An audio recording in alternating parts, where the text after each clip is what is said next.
King Kong. Let me go off topic and say you can't go around suggesting one view of Islam is right while the other view itself is slurred. Because religion itself is extremely subjective, meaning there is no clear-cut definition of any religion, including Islam. So there is no right way of worshipping a religion. Because if I give two different individuals the Quran, I give Adam and John the Quran. When I give Adam the Quran and he reads the Quran and finishes it, he could come up with the conclusion that Islam preaches jihad, preaches Sharia law, preaches the killing of innocent civilians if it helps better Islam itself, and thus should be implicated throughout the world on the Islamic principle. But if I give it to be peaceful, meaning the Quran does not preach murder, the Quran does not preach holy jihad on the infidels.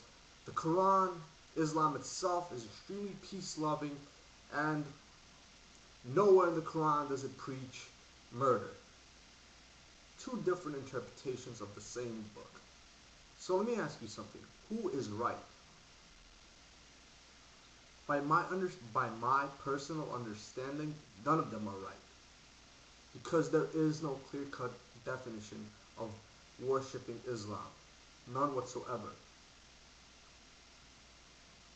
So suggesting one's view is slurred and the other view is right, and suggesting that Islam itself does not preach suicide bombing and terrorism and killing innocent civilians for no apparent reason, but to better Islam itself, is completely ridiculous. But let me move away from religious talk. And what issue did I want to address? Wait a second. Oh yes.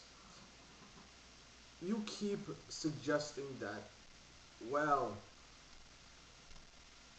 there are two types of people, the rebellions and the radicals. And from your previous videos, I misunderstood you. From your latest video, I'm now seeing where you're coming from. And you see a rebel as someone who is modern, someone who is solely out to attack America because America is intervening in their business. Because America is intervening in the Middle East, and for no apparent reason but this, he decides or she decides to go out and attack America in any way, shape, or form. Okay, I see where you're coming from. But let me ask you a question. Would you consider Osama bin Laden a radical? Would you consider Al-Qaeda as radical? Or would you consider them rebellious? Because if you consider Al-Qaeda and Osama bin Laden as radicals, your whole argument falls apart. Because they're in no way justified in attacking America because they are radicals, meaning they have a primary agenda, which is not because America is intervening, but because they want the Islamic principle implicated throughout the world. So, think about it. Would you consider Osama bin Laden a radical or a rebellion? A rebellion, by your definition, is someone who is attacking America solely because they're intervening. A radical is someone who wants, Sharia law and wants to convert the world to the Islamic principle and wants everyone to follow Islam and wants everyone to be living under God, Allah's will. And let me give you something to think about. I've read the 9/11 Commission report, and yes, Osama bin Laden does say that we did not attack you because of your freedom. Because whoever says we attacked you because of your freedom is a complete idiot, aka George Bush. And because if we wanted to attack someone because of their freedom, we would have attacked Sweden. Okay, Osama bin Laden does say that. I might have misworded him, but he says something in that nature. But Osama bin Laden also comes out as saying that he wants Sharia law. He wants the West converted to Islam. He has declared a jihad on all infidels. And he wants the world living under the Islamic principle. He wants everyone to be Muslims. He wants Allah's will imposed upon everyone. That's what he wants. So if that is bin Laden's primary agenda, which it probably is, he is no rebellion. And if he is no rebellion, he is a radical. And if he's a radical, our interventionism has nothing to do with why we were attacked on 9/11.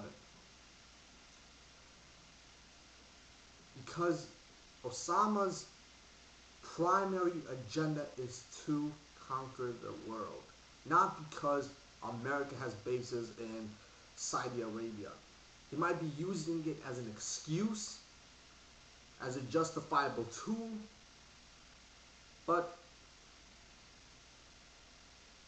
he cares very little that America is intervening. He wants, his true intentions is for an Islamic empire throughout the world. But the other question that comes to mind is, if Osama bin Laden wants this Islamic empire and he wants to attack democracy, then why would he attack America instead of Sweden if he sees Sweden as the source of freedom and democracy? Well, there's a very simple answer to this. Because America is the big man on the block, and Sweden, no offense, any Swedish people watching this video, but Sweden is the homeless guy in the corner. Sweden cannot in no way compare to America. America is the sole superpower. America is by far the most influential country in the world. And attacking America and succeeding sends a message. It's a symbolic victory for him and his followers. Because Osama bin Laden can use this symbolic victory to his advantage. He might say something like this. He might say something like, well, you see, America, the sole superpower, the country that has all this wealth and power. We Afghanis, Muslims, I should say. We Muslims, we conspired and attacked America, and we succeeded. So it is God's will that we continue our fight against the infidels. Because if God wanted us to fail, the most powerful, most wealthiest country in the world would have foiled our plots in some way or form, and thus causing us to fail on our mission for God himself.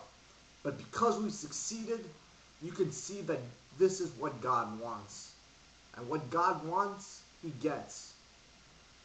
And you see, this could be used and be stretched so far to further his agenda that it's way more beneficial to attack America than Sweden, because Sweden, come on, it's Sweden. America's America.